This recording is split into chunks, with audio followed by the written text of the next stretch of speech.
Topic നമ്മളുടെ washer, മുട്ടിൻ്റെ അകത്ത് 2 വാഷറുണ്ട്. വാഷറുടെ ഓർ മെനിസ്കസ്, അതിനെ പറ്റി ആണ് ഇന്നൊരു ടോപ്പിക്. നമ്മൾ വാഷർ, ഇപ്പോൾ നമ്മൾ സ്ക്രൂ ഇടുമ്പോൾ വാഷർ ഇടാൻ കാരണം എന്താ?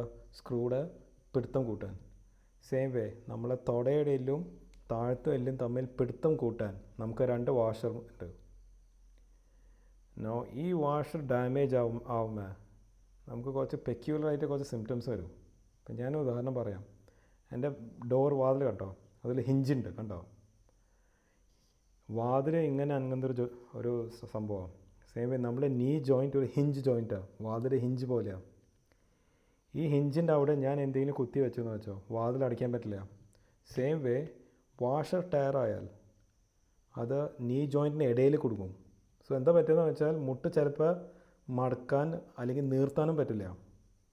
പെട്ടെന്ന് നടക്കുമ്പോൾ മുട്ട് പെട്ടെന്ന് ലോക്കാവും.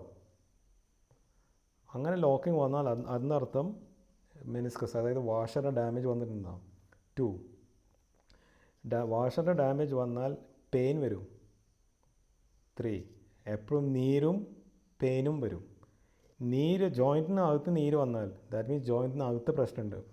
ലിഗമെൻറ്റിന് പ്രോബ്ലം വന്നാൽ നീര് വരും, വാഷറിൻ്റെ ഡാമേജ് വന്നാൽ നീര് വരും. പക്ഷേ വ്യത്യാസം എന്ന് വെച്ചാൽ വാഷറിൻ്റെ ഡാമേജ് വന്നാൽ ജോയിൻറ്റിന് അവിടെ ഞെക്കുമ്പോൾ പെയിൻ വരും.